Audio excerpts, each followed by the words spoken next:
Hey there, Kendall County. This is Jon Tipton with the Texas Examiner. I'm so glad to be able to be here with you all today. You may notice that I am flying solo today, no pun intended, since the topic of today's episode is UASs, UAVs, or commonly referred to as drones. But you may notice that my normal partner, Robert, is not available today. So by the time you see this, we hope that he is feeling much better and able to return on the next episode. But regardless, the show can use your prayers and for our health and continued good fortune with this episode. So as you're thinking about Robert, think about the show, and then of course all the loved ones that you have and our first responders and military members that are deployed on the front line for your defense, whether it's here at home domestically or abroad. We are extremely excited to bring you a topic today that a lot of you may or may not be aware of. UASs, UAVs, drones have become such a normal part of our life, except for when we see funny videos on social media, involving a drone somewhere. And then you may hear the occasional possible news story about where somebody was shooting at a drone, or a drone has invaded, somebody feels like the drone has invaded their privacy. And so we're going to cover all those topics today. And we're very fortunate to have two guests with us today that have experience in the drone industry and in the first responder industry. And we're going to explore how the two of those blend together and what right looks like. What are your privacy rights? What is the law? What does it say about who, where, when, and why a UAS or a drone can be used for anything other than normal commercial activity or for hobbyists. So today, I am very proud to have with us, or we're very proud to have with us, Mr. Greg Pratt. He is a retired FBI agent and has quite an extensive background, most recently involving the Sutherland Springs shooting, who now owns his own UAV or UAS drone operating and training organization, which I'm sure he's going to share with you as we discuss today. And then we also have Chief Brian Riley from the Sisterdale Volunteer Fire Department, who is, correct me if I'm wrong, Chief, you are the only volunteer fire department operating a drone as part of your normal activities, correct? I can't speak to that because I can't speak for other departments. Right. I know there are some other departments that have them. I don't know how often they utilize them. But you've been active enough to where you have been contacted by members of the community, making inquiries and kind of trying to get a better understanding about what you're doing, why you're doing it. Sure. Right. So, folks, that's what we have in store for you today. There's going to be a lot of knowledge. We're going to get into a little bit of stories. Maybe we can get these gentlemen to share some of their more exciting experiences involving UASs and drones. But why don't we get started with learning a little bit about both of you, so the viewers and the listeners have a better understanding for your capabilities and your experience and your background. So, Greg, why don't you start off? Tell us a little bit about you, your background, what you're doing, and what flips your switch and keeps you getting up every morning out of bed. Sure. So my name is Greg Pratt. Happy to be here. After high school, went in the Marine Corps, was trained as an air traffic controller in the reserves. Went to UT Arlington for school. Applied to the Navy to fly as a pilot, and eventually flew with the Navy as a naval flight officer, like a right seater or back seater. Did that for 6 years on the George Washington and the Eisenhower.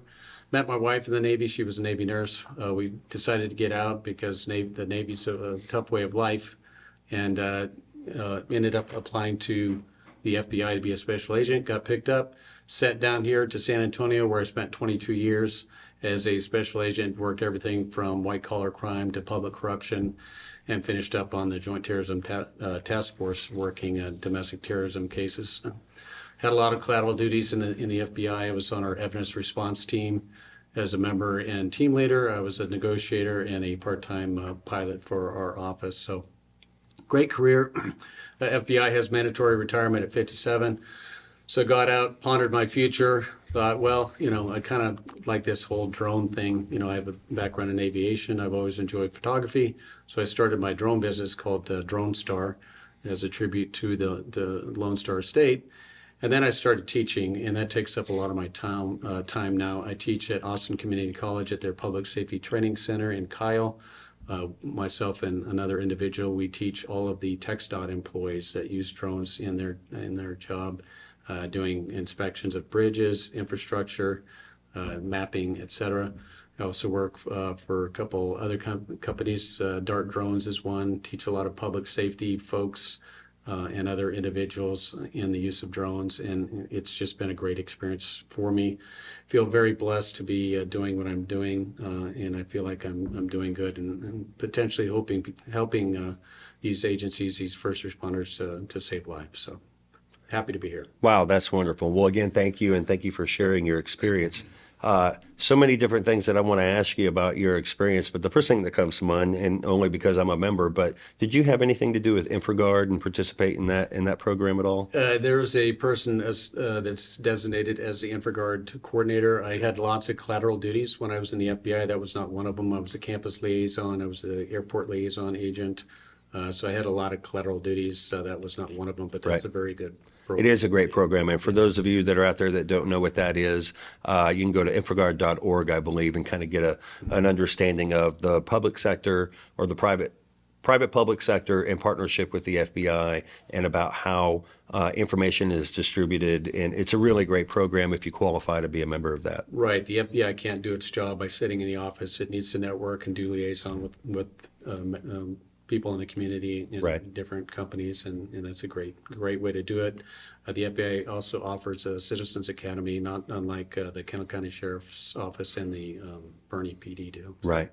Great program.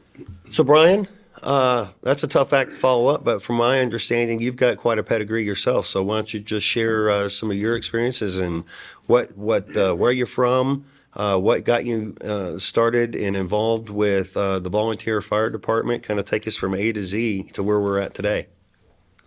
Sure. So I grew up in New Mexico, actually.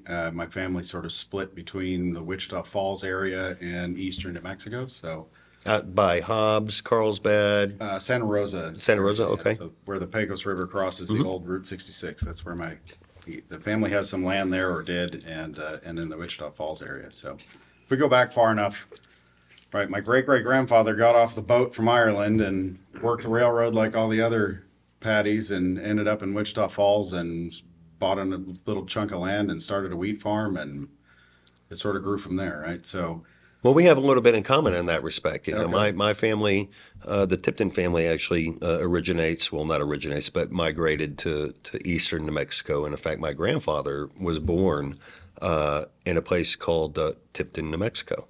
huh. It's a ghost town now. And then I spent a lot of time growing up between Ruidoso, Roswell, and Angel Fire. So Sure. it's a Sure. beautiful country. So, but you got here as quick as you could, it seems like. I did, yeah. Unfortunately, I had a detour through California that people like to give me a hard time about, but I am not from there. I don't claim California. And honestly, it really helped inform some of my worldviews in ways that I don't think I would change Right. in hindsight, right? So Right. I kind of know what the other side looks like, and gives you a better appreciation for where you are, and makes you a little more vigilant about protecting the things you have where you are. So. My involvement with the fire department actually was sort of accidental. I mean, I was a kid who, there are all the pictures of me. I had a little fire helmet as a kid, and I always thought it was the coolest thing. But a lot of little boys do. A lot of little kids in general like the big red trucks and that sort of thing. Actually, at one point when I lived in California, in my 20s, I applied, or I went and talked to a captain with the LA City Fire Department about joining there, and was reminded that I am not in a category that receives preferential placement in some civil service jobs. So I went and I got a normal job, got a degree. I've spent 20 something years doing primarily business analytics. My last official title was that I was the manager of commercial operations and business analytics for a medical device startup. Okay. Most of that in the medical device field, specifically diabetes. I've spent about almost 20 years in that too. A lot of DME. Yeah. Yeah, well, and specifically in health economics, right? Okay. So economic value of therapies and that sort of thing. So a lot of statistics, a lot of nerdy stuff, none of which is appropriate necessarily to becoming a firefighter. Right. I ended up as chief sort of by attrition, I guess. I didn't, that was not a goal of mine. I moved out to the area about 12 years ago into the Sisterdale area, and there was a volunteer department there. And I thought, you know what? I've always wanted to do that. And it's funny in hindsight. It takes some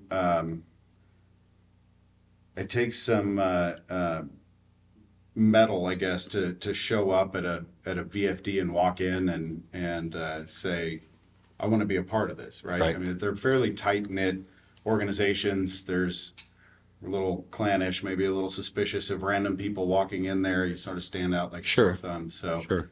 I drove by it probably 2 years or so, back and forth all the time, before I finally worked up the nerve to show up there and figured out when they're actually there.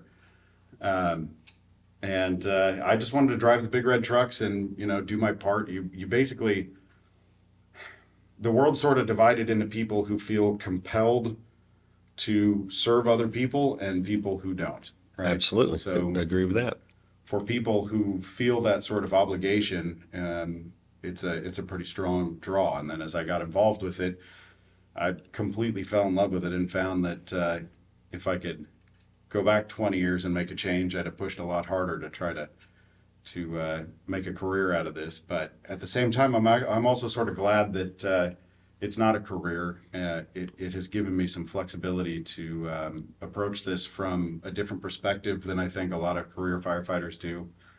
And it gives me some autonomy in being able to make decisions that they don't have to be popular. I guess I'm not afraid to go against the grain with some of these, because unlike some other departments where their officers are also firefighters in a city or some municipality, everything they do as a leader in the county has potential repercussions at their day job elsewhere, and they're accountable to that. Right. Because now they're sort of representing both of those Right. organizations all the time. And sometimes those agendas are kind of at odds with each other. So Right. I don't have that concern. So it's sometimes it's given me the ability to be a little more neutral in things. Right on. Right on. Good. So yeah, I love it. I've been chief since 2020, and I was the assistant. Oh, chief during before that. COVID. Started during COVID. Well, that's a did. hard time to get involved.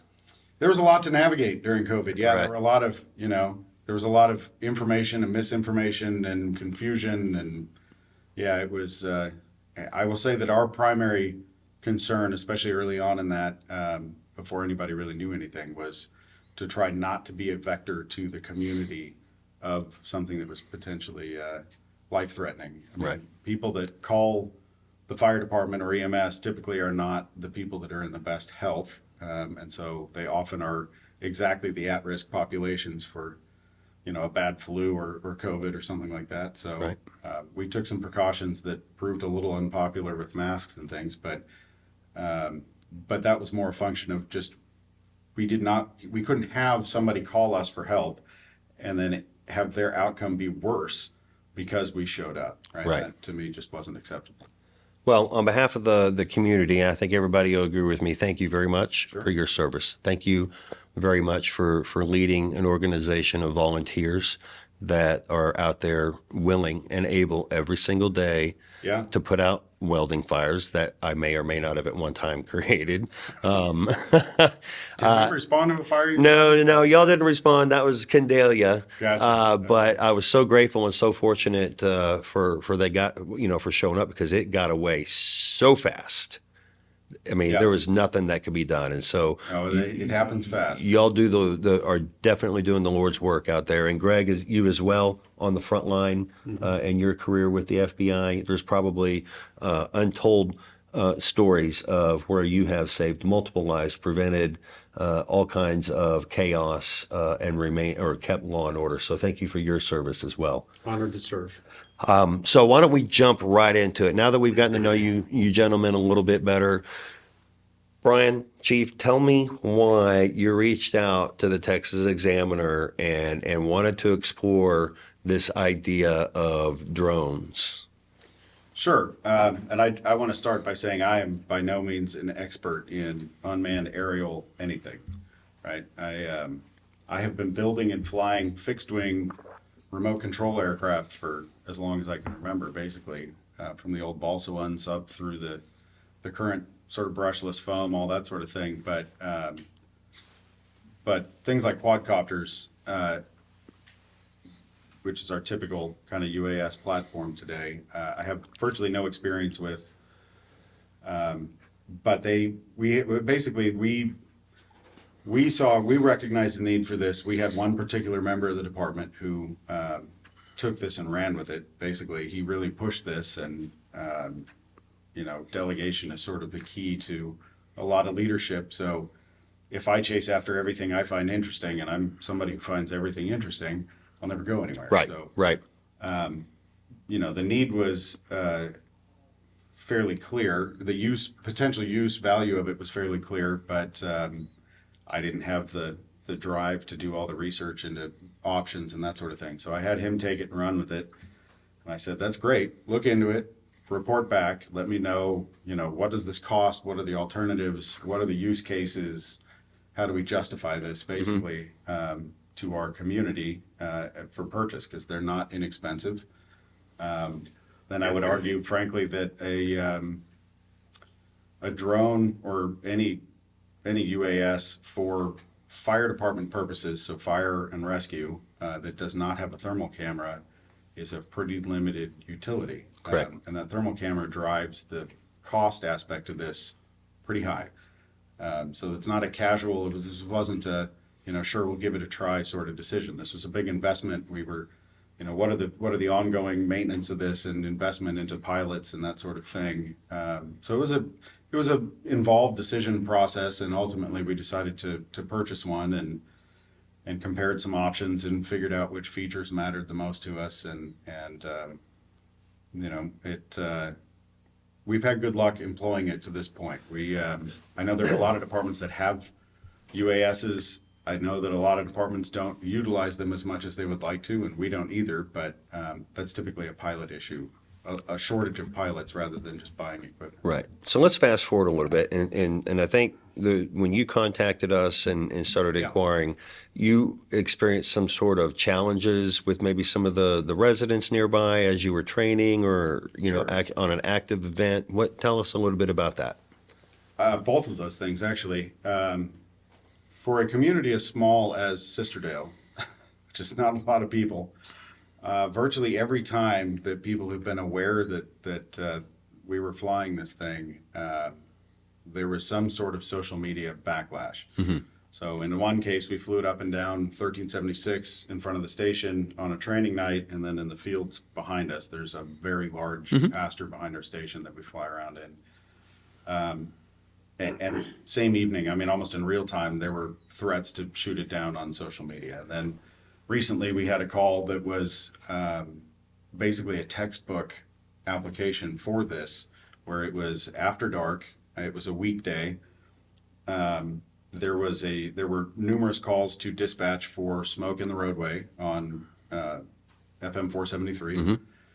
And so we were dispatched to this, which is a critical aspect of this to me. And I'll get back to that in just a second. But we were requested to respond to this. We had a brush truck go out there. One of the operators of the brush truck also is one of our Part 107 certified people, so he grabbed the drone on the way out, and they were unable to locate it from the roadway. So he pulled over on the side of the road, and they launched the drone, went up 200 feet with the thermal camera, and immediately were able to find the source of the smoke. And it was a pretty large brush pile that had banged down, but it was a big pile. Mm-hmm. So it was putting out. It had been evidently burning for a couple of days. Right. But, with thermal inversions and things like that, sometimes the smoke is more noticeable than others. And right. So the atmospheric conditions had pushed the smoke into the roadway, and it was causing some concern.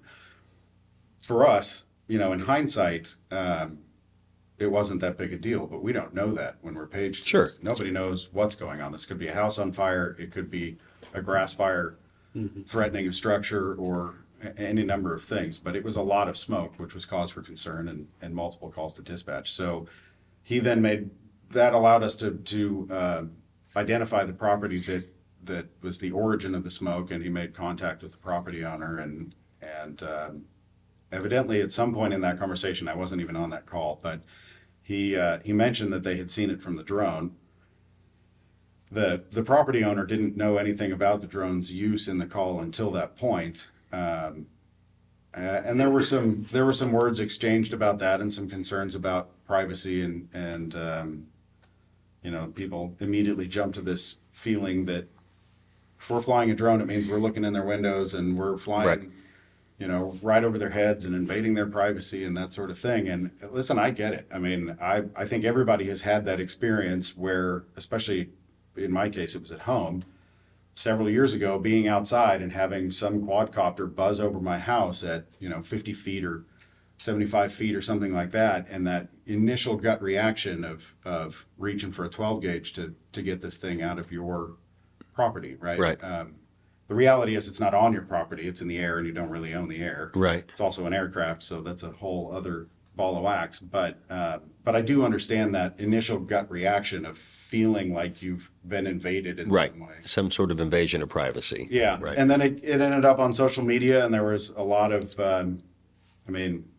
almost immediately it snowballed into people making threats about, I'm going to shoot this thing down if I see it by my house. And these are people in our response area. And there were questions about, well, what did they do before drones, and suggesting that it was an invasion of privacy more than what we would have normally done.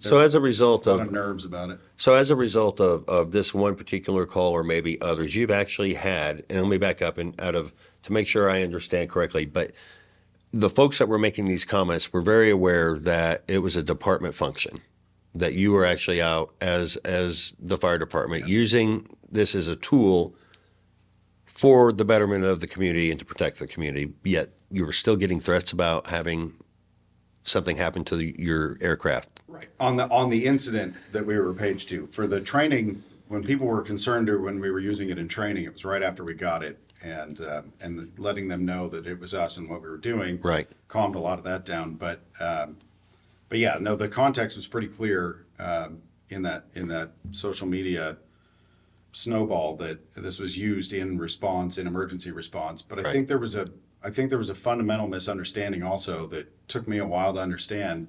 There were people saying things like, this is a volunteer department. How do they have time? We're all volunteer, 100% Sure. volunteer. That doesn't mean that we're not professional and we don't have professional firefighters. We have a number of them on our roster. We've got physician, we've got all sorts of people, all walks of life on the roster. But their concern was that, how does the department have the resources to be spending time doing this? And I couldn't understand that for probably a week. And then it suddenly struck me that I think that there's this misconception that we're out there flying this thing around looking for people violating burn ban restrictions, or in this case, the TCEQ rules. Okay. And that was one of the main reasons to have a discussion about it, was to help people understand that that's not what we're doing. We're not out there using this proactively. This is in response to a call for service that we were dispatched to as agents of the county in that particular case. That's a very interesting aspect, and I bet Greg's going to be able to address the specifics to, could the fire marshal actually use a UAS to do exactly that? To go and see if people are violating the burn ban. I mean, is there a precedent? Is there a legal precedent that allows them to do that within the scope of their duties? Now, to address some of the privacy concerns, as a private investigator, I've used drones in my cases, and it's not how it applies to privacy in the private investigator world is that when I started using them, we didn't have the technology or affordable technology, and it's still not that affordable for thermal. Or even for Zoom capabilities on some of these aircraft. So you do have a reasonable expectation of privacy within your own home, which means as a private investigator, I can't take out binoculars and look through your window. That's a violation. If you've got a fence around your property, I can't climb up and look over the top of it because that's violating your reasonable expectation of privacy, right? So I know that it gets very in the weeds and very detailed, and there's probably been some heated discussions about what is legal, what is the rights of the property owner or the individual versus that of the greater good of the community, or for the hobbyist operating the aircraft. So once you pick up where Brian left off and kind of So there's a couple of things to address here. One is law enforcement has certain rules, with regard to Fourth Amendment type issues, search and seizure type issues. So if they're conducting what would be, what would constitute a search, then they would want to have a search warrant, right? Those laws don't necessarily apply to fire departments. You're not a law enforcement agency, nor do they apply to private citizens. That being said, Texas has enacted a law that is very actually restrictive with regard to surveillance. It's Texas Government Code 423, and I'll just read a little section about it.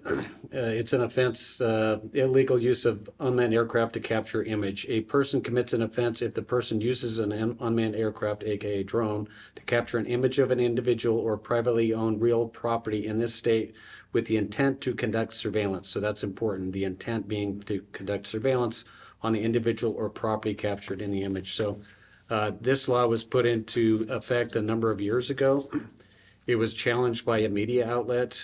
They were filming a fire, I think, in San Marcos with a drone, and they were told to leave the area because of this law.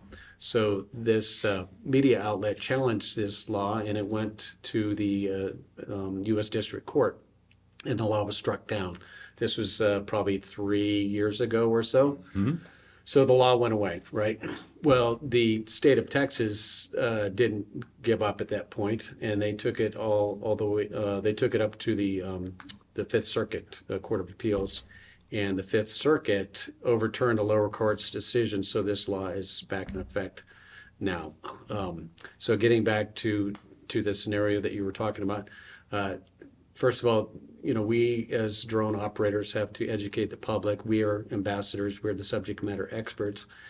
And we have to kind of, let people know this is a tool. It's not a toy. It's a tool that we train with, and training is necessary to conduct the operation safely and efficiently. So training is necessary. And the other thing is, it's a tool that we use to enhance public safety. I think, Brian, before we started, you talked about, like, for instance, that fire that you were just discussing. Previously to having the drone, you would have to send an individual on the property to walk that area to find out the source of the smoke and the flame, right?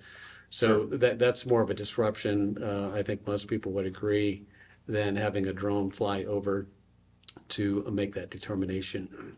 And it's important to note that with regard to the usage of drones, the FAA owns the airspace. So there are certain areas that you're restricted from flying in, around airports, controlled airspace, et cetera.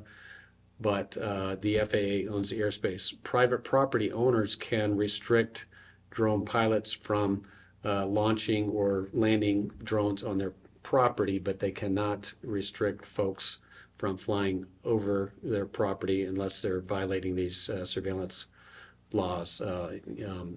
That being said, as professional drone pilots, you should be courteous and to people in the area of your operations and not be irresponsible. Unfortunately, there's people out there that give professional drone pilots a bad name. They're not licensed. There is a licensure that is involved if you're a commercial drone pilot. It's actually fairly rigorous. I think they pretty much took the private pilot ground school and made it into the what's called Part 107 licensure ground school. Basically, you have to learn about controlled airspace. You have to read aviation charts. You have to learn about meteorology, a whole lot of stuff that you have to learn and be tested on to get your Part 107 certificate, which is an FAA license. So those folks that have their Part 107 are generally very professional. They're knowledgeable about the rules. That being said, anybody can go to Best Buy or buy a drone on Amazon and just start flying the thing recreationally. A lot of people are careless or clueless about the rules and the laws, and those are the people that give the professional drone pilots a bad name. With regard to public safety agencies, I think there's a duty for these agencies to engage with the community and kind of be respectful to their concerns, and just let them know, hey, we're training with this drone, or we're conducting an official operation. We have better things to do than spy on people. With regard to the proactive stuff, looking for people violating stuff, I think that's very rare. Just doing the reactive stuff is going to keep you busy. You don't have time to be looking for burn ban violators and stuff like that unless it's endangering the community. So Yeah, I kind of liken the idea of actively looking for violators of the burn ban. It's almost kind of like actively looking for somebody who may have a vape pen that may or may not have a controlled substance in it. Right. You just don't have time to pull everybody over and looking for all Exactly. that stuff. Right. So, well, Brian, what do you think? What are some other messages that you'd like to convey to our listeners and our viewers? Sure. I did want to address one piece of that also, which is, this idea of the proactive, somebody sitting at a keyboard, flying this thing around, looking for people who might not be in compliance with TCEQ regulations or whatever else. I won't say that unmanned aerial vehicles aren't appropriate for that, but a quadcopter specifically is not well suited to that sort of role, right? We have a pretty limited flight time. We have a limited flight range, right? It's just not the right tool for that. That's a, Predator drone, fixed wing sort of. Yeah, you're not launching hellfires from it. No, well, right. But it also, the drone that we have is a quadcopter, and I think most public safety organizations are using a quad or multi-rotor sort of aircraft. They have no wing, right? They have no glide slope. They just crash if they don't have power, and they consume an awful lot of power at a pretty substantial rate. So I just wanted to address that from a practical standpoint. We only have 20 or 30 minutes on a battery. We've got about 6 batteries to try to keep them in rotation, so that if we really had to keep it in the air nonstop, we could do that. But it would be quite an operation to do that, of cycling batteries. Even if you're changing cool down batteries out times. because your batteries heat up, they have to cool down. It Yeah. takes several hours to actually get one to a full charge. The Yeah. logistics behind that is pretty extensive. Right. So these aren't the right, if that was our intent, this would be very much the wrong application. And basically every public safety agency out there has bought the wrong equipment if that was their intended use for these. good point. So for us, I think that some of the use cases were fairly obvious, right? Search and rescue. The thermal, as I mentioned earlier, the thermal is really the main feature that we need. I mean, there's always value for us in being able to see more area at once, or potentially getting above the tree line and being able to see distance, especially for finding things like a smoke column in a hillside. These hills all start to look the same pretty quickly, and the roads never go straight to them. So Right.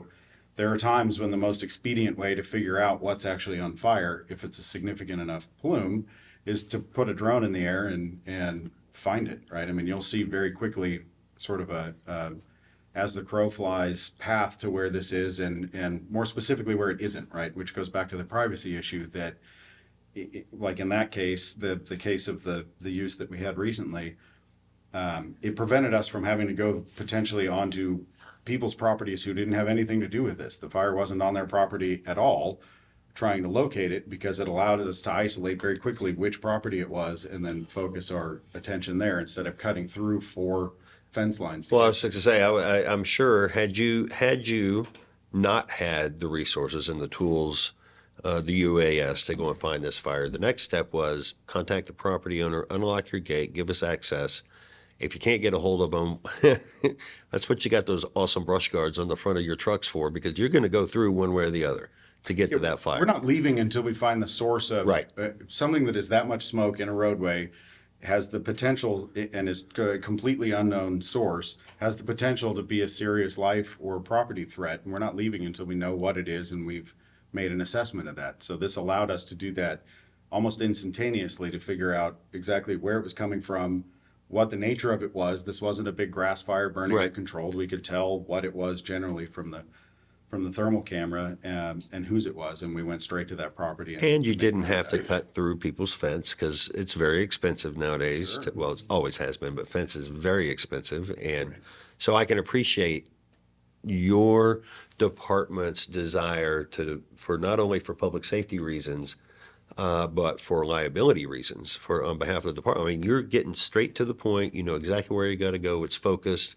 And what I'm understanding, there's absolutely no malintent in design. It's not even if you see something while you're looking for a fire, that's not your concern. Your concern is, let's address the problem right here in front of us, right, and protect lives and property, right? Well, and again, the thermal camera really is the key component that makes this really a valuable asset for us, that we are able to find things that are hot or offer a substantial temperature gradient to their surrounding environment, right? So I think one of the use cases that most people think of immediately is for search and rescue, and we certainly have spent more time than I care to remember walking up and down the banks of the river trying to figure out where somebody was, because they didn't know where they were. Right. Now it's 11 o'clock at night and they've run out of Mountain Dew. I mean, that actually was one of these where they said, we have nothing to drink because we finished all our Mountain Dew, and it's 11 o'clock at night. And they were somewhere between Sisterdale and the 474 bridge on the Guadalupe. Bernie came from one side and we came from the other, and a few hours later we finally found them. But something like a thermal camera on a platform like I keep nodding this way because it's sitting over there. But maybe Greg will show it to us here in a minute. something like a thermal camera on an aerial platform like that would have made this a very quick sort of incident. We would fly it down the river and we would see Right. them pretty immediately. I don't recommend flying down the river if you're not experienced flying down the river, because I lost my very first drone in 2015, the flood. It came Curry Creek. It went over the top of 3351, and I wanted to capture it because it runs through our property. So I'm flying along, had a blade strike, and the next thing you know, I guarantee you my drone is in the Gulf of Mexico somewhere because it was gone. And went $3,500 just down the. But again, yeah, that's terrible. And I mean, it's like I said, when we purchased the drone, one of the aspects that we had to consider was, what are the sort of long-term costs of adding this as a capability? Sure. And some of that's training, some of that's, obsolescence of equipment, some of that is potential replacement cost if it gets damaged. We're going to be flying this in conditions that are less than optimal. Sure. in a lot of cases. And it's specialized equipment, so you automatically know that there's going to be an increased cost. And this is a perfect segue into the technology aspect. It changes. I mean, it's almost changing daily. Right. There are several manufacturers out there, and they all seem to be, in my mind, I'm going, it's planned obsolescence. They're just wanting to generate. It's a cash flow. But no, the technology is growing so fast at an alarming rate that one day you think you've got everything that you need, and then all of a sudden there's a new capability, and IR, infrared and thermal and even zoom capability on these devices used to only be available to government entities, namely the federal government. And now it's gotten to the cost point where the general consumer or the professional organizations like your fire departments and your police law enforcement agencies now are able to take advantage of those advents in technology. Maybe speak a little bit to what kind of technology that we have today and maybe what's coming up in the future. So I don't think a lot of people realize the capabilities of these drones. You could do mapping with drones. Everybody's familiar with Google Maps. Those are created by either satellites or fixed-wing aircraft, manned aviation, taking photos and then stitching those photos together to make a map. You can do the same thing nowadays with drones, which is a very useful thing. Construction sites, et cetera. You can monitor the progress of the build. You can make 3D models with drones. You can measure volume Yes, you with can them. measure volume, like it's called cut fill analysis. You can measure how many cubic yards of dirt or gravel or in a gravel yard. It's a very, very useful tool for that. Public safety, obviously, in the public safety realm, Chief Raleigh has talked about uses in the fire department, but in the police arena, SWAT teams can use it for overwatch, for officer safety. They can send a drone into the house if they have a barricaded subject, rather than sending an operator in. They can locate the subject within the house and keep everybody safe, including the barricaded subject. There's a new thing out that's kind of the wave of the future called drones as first responders, which is if somebody calls the dispatcher and says, hey, I think I have an intruder outside my house, they can not only dispatch an officer, but they can push a button and send a drone to that address. And the drone will circle that address and provide a video feed to the responding officer and anybody else that's authorized to view that feed. So it enhances public safety. It reduces costs, and it's just a really good thing. Other technology is LiDAR. So there's just all kinds of different things out there. One of the guys I teach with at Austin Community College, he goes out to Texas State where they have a body farm, and he uses a multispectral sensor on a drone to try to identify clandestine graves, which is very helpful in cases of missing persons where they may have been murdered and that sort of thing. So there's just an unlimited That's amazing. number of uses for drones nowadays. Is that similar to back to the body farm and looking for the disturbed graves? That's very similar to, let's say, somebody wheeling what I envision to be a LiDAR device. They wheel it along the ground and they're looking for disturbances in the I think you're soil. probably talking about ground penetrating. Okay, there you go, GPR. Which- Yep. Interesting that you bring that up, because there's the case in San Antonio of the missing child, the Yes. Afghan girl.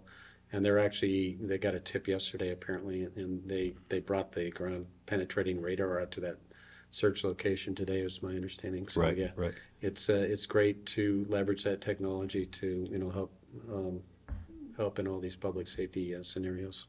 So another interesting aspect of this is that China seems to be the main producer of a large portion of the readily available consumer drones. I use one particular brand. So interesting enough, it seems like the Chinese are the primary producers and manufacturers of drones or UASs. And from my understanding, the federal government has prohibited the use of any of these products made in China. And I think I understand why. The first thing that comes to mind is Chinese drones, Chinese TikTok, all these things that are supposedly spying on us. And I don't know if they are or not.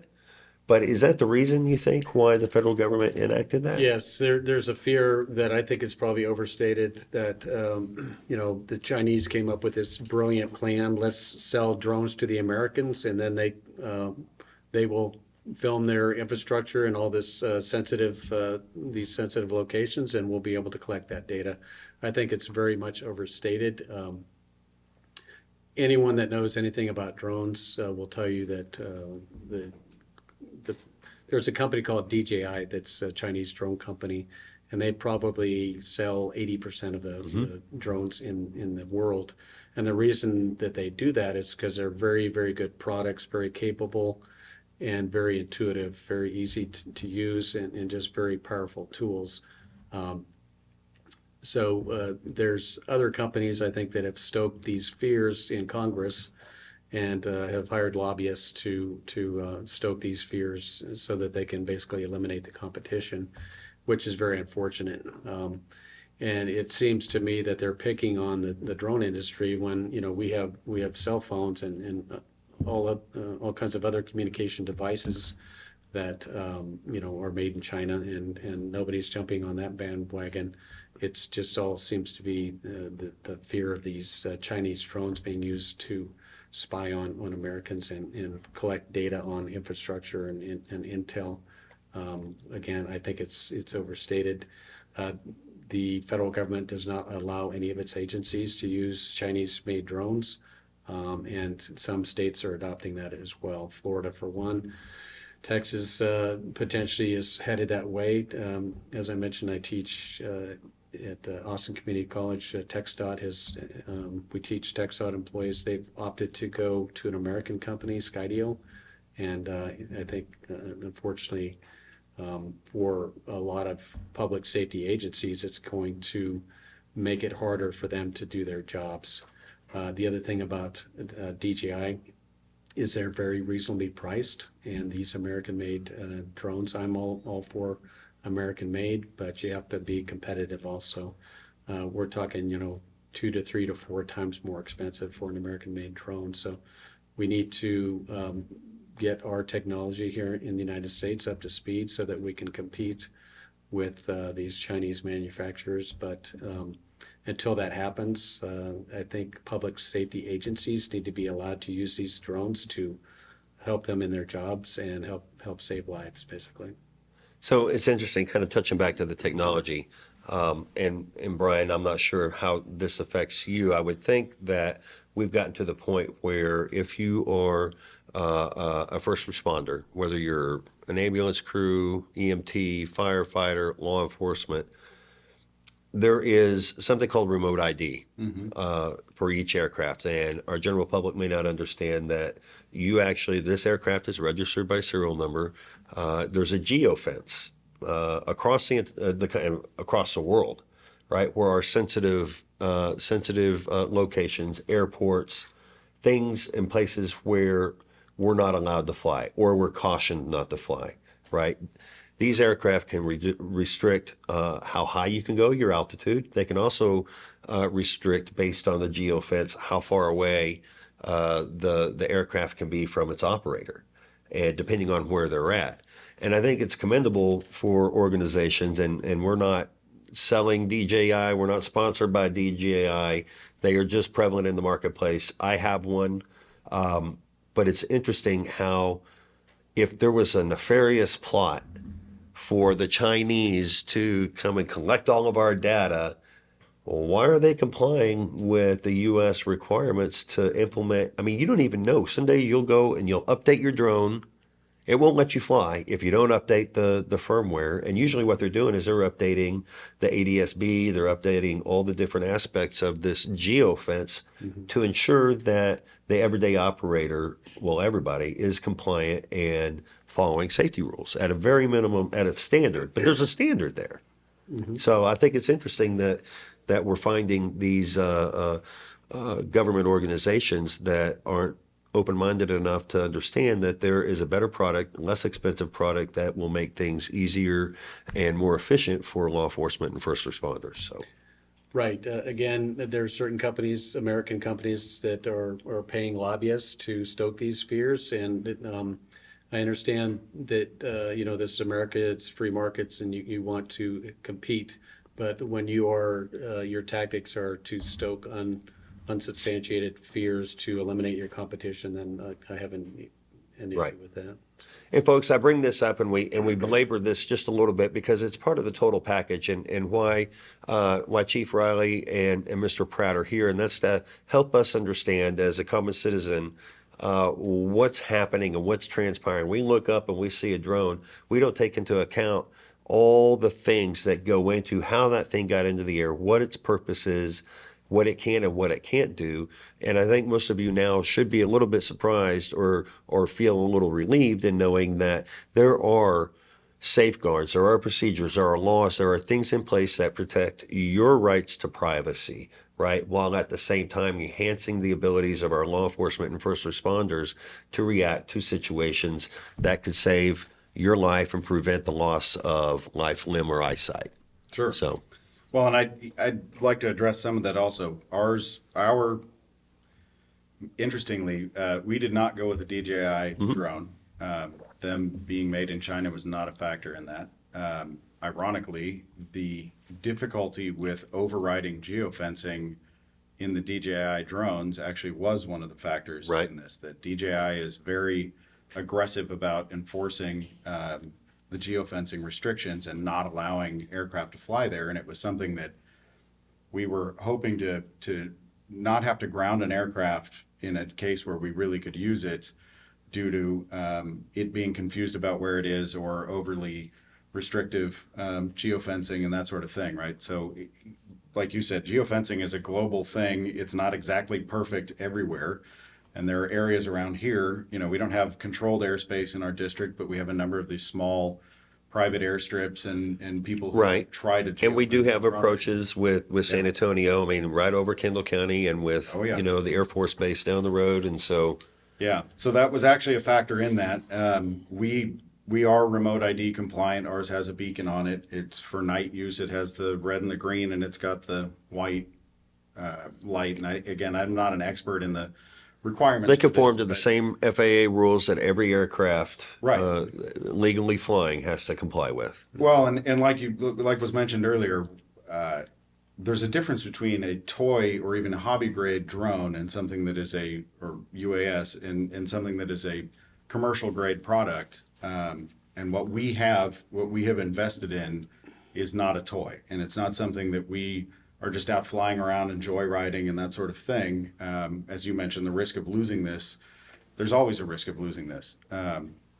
You have there's no guarantees, and it has no glide slope, right? And doesn't have a parachute, although I've seen that they offer that now. But regardless, if we lose this thing, it's probably gone. And on the discussion of price, when Mr. Pratt says they're multiples of the cost of the foreign equivalents, we're still looking for ours. Ours is an Autel drone, but it has the thermal camera, which drives a lot of the cost, and it has the power to be able to support the multiple camera sort of weight. You're looking $6,000 to $8,000. This is not a small investment, right? Right. And that's if I could convey one of the points I'd like to be able to convey, if I could, is that this is not a toy.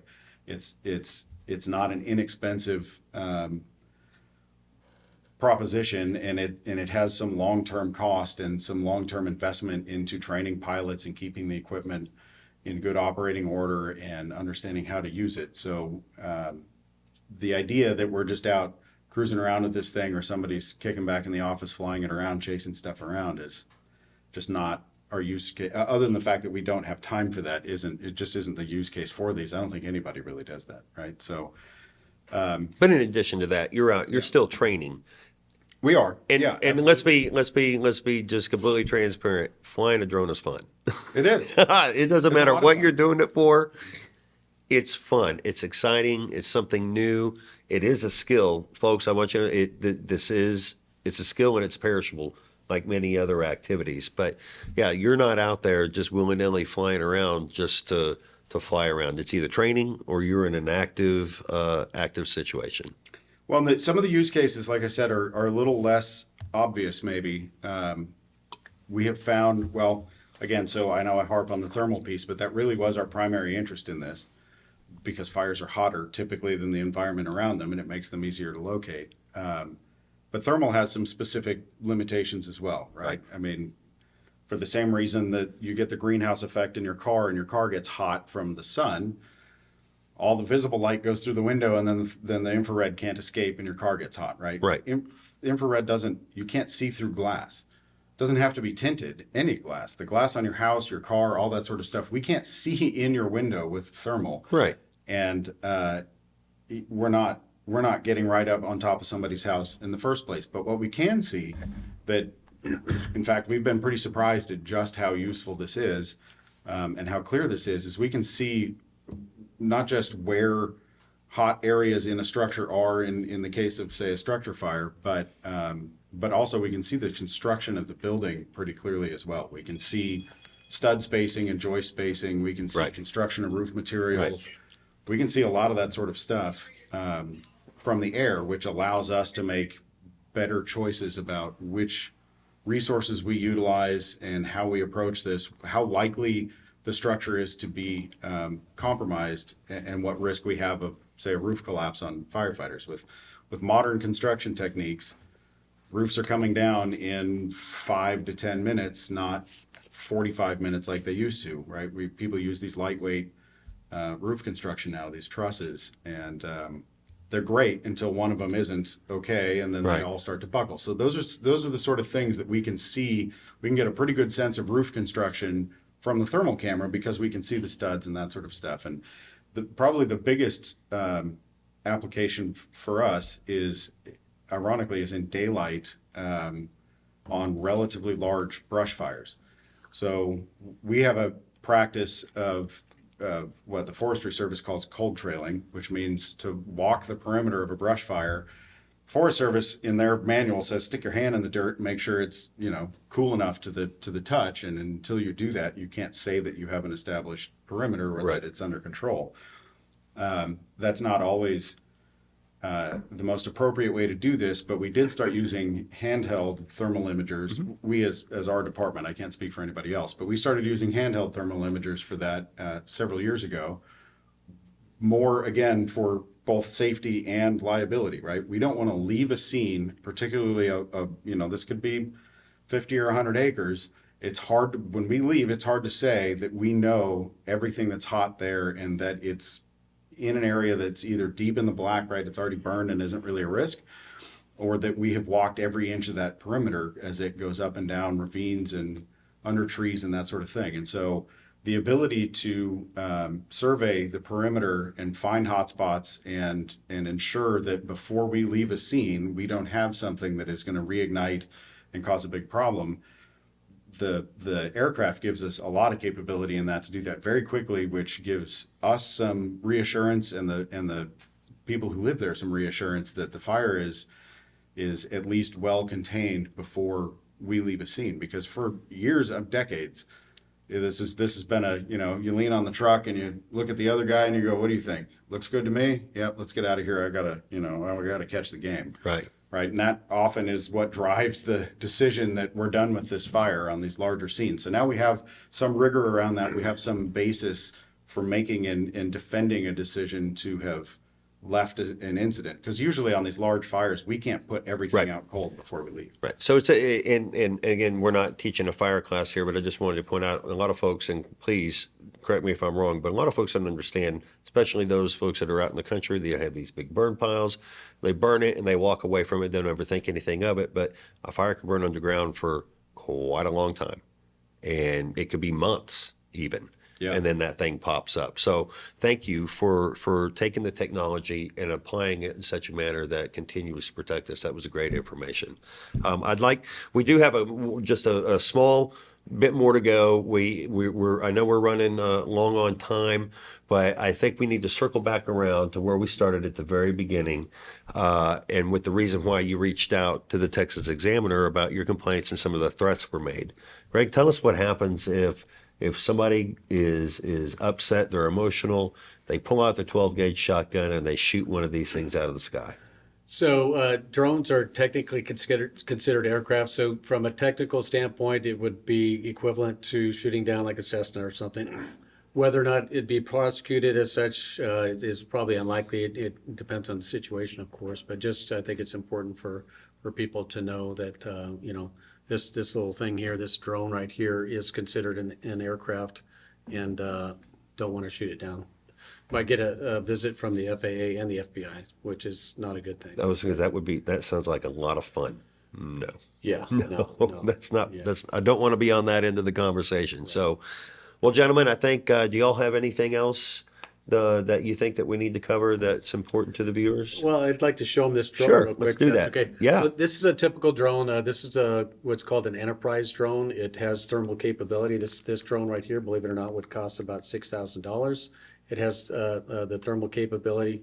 It's well suited for the types of operations that the chief is talking about. It's also good for search and rescue applications. It comes with it doesn't come with it. You can purchase a speaker so you can make announcements to a missing person to do certain things. It comes with or you could purchase a very powerful light for it to illuminate the area if you're looking for a missing person. You can purchase a drop mechanism that will allow you to drop a communication device to the missing person, or water or first aid kit. So these drones, as the chief mentioned, they're not toys, they're tools, and they're not cheap. So these are all designed to enhance public safety. And it's our job as drone professionals to educate the public and let them know what good things drones can do to save money and save lives.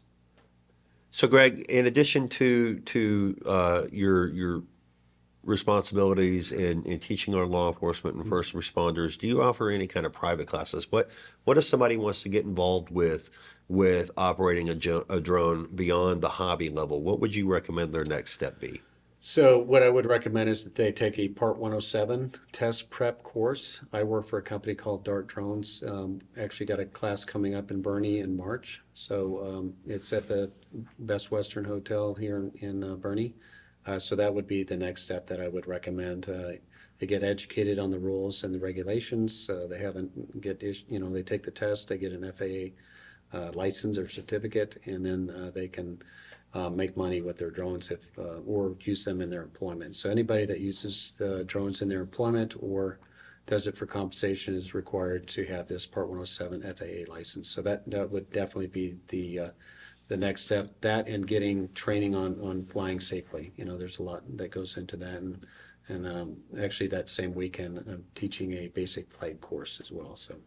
Right on. So what we'll do, folks, is we will have Greg's information. We'll attach it to the end of the video so that you can reach out to Greg if you're interested in taking those classes. I would argue that there's probably some professional photographers out here that are not real happy with the fact they have to go through that process just to take pictures of the landscape. But they have to. If they accept $1 for it, Right. legally they're obligated to go through that process. Yeah, and obviously there's a lot of people operating outside of the rules, but Your real estate professionals, folks like that don't have their license. So, Chief, I think earlier we were talking about some things that the community can do to step up and help out with the volunteer fire department. We have such a great community between our volunteer fire departments, comfort wearing. What is it, Alamo Heights? No, not Alamo Heights. Springs. It's Alamo Springs, and then of course Candelia right down the road from us. We're very fortunate to have you as professionals that dedicate their personal time when they should be, could be spending it with your family or continuing your education somewhere, but you're dedicated to the folks here in our local community. What can we do to help you be better and be more available? Yeah. So if there was a big takeaway to me, it would be to encourage people to get involved, right? The VFDs operate on community engagement. Again, I can't speak for anybody else, but the Sisterdale Volunteer Fire Department is sort of central. Geographically, we're square in the center of the county. Our membership, to include community members, actually owns the department. So it's not just the same dozen firefighters making decisions on all things. If we're going to buy a $500,000 piece of equipment, there's going to be discussions, and we're going to be explaining this and justifying this and answering questions from people who don't have any experience in the fire service, and we're better for that rigor and that discourse. But membership in our department specifically is open to any property owner or resident of Kendall County. We're big on transparency. We're big on engagement. We're big on getting people involved. And so if you've always wanted to get involved with something like this, but you don't want to put on, 100 pounds of bunker gear and air pack and be there every week training on stuff and that sort of thing, but you feel like you could help, and you, particularly in the case of drones or, the aerial vehicles, if you're interested in becoming a drone operator and showing up to emergency scenes and taking that role, that's fantastic, because the reality is all of this is going to be pilot constrained, and that seems to be pretty universal across most of the departments that I'm aware of anyway, is that anybody with, $10,000 or something can buy a package that has all the bits and pieces and all the stuff you need to do this, but that doesn't then translate to putting it into use in emergency scenarios, right? Because you don't have somebody to operate this. So we, along with everybody else, are constantly in need of more licensed, more certified operators of these things. And it just isn't a first priority on short, on the sort of short timelines early on a scene. So it doesn't replace a 360 walk around, because our first thought when we show up to a house on fire is not, well, let's get the drone out, right? It's let's start getting water on this thing. But if we have somebody who, like in our case, is a community responder, not necessarily a first responder, they're kind of a cold zone activity role, they can show up there and they can be setting that up, and we could have a feed of the roof or hotspots or any of that stuff up as quickly as they can get it going, right? And so we have a role for that. If somebody wants to be involved in the department, again, I can't speak for anybody else, but certainly in Sisterdale, we have a role for you if you want to come do this. And the Part 107 certification is a big piece of that.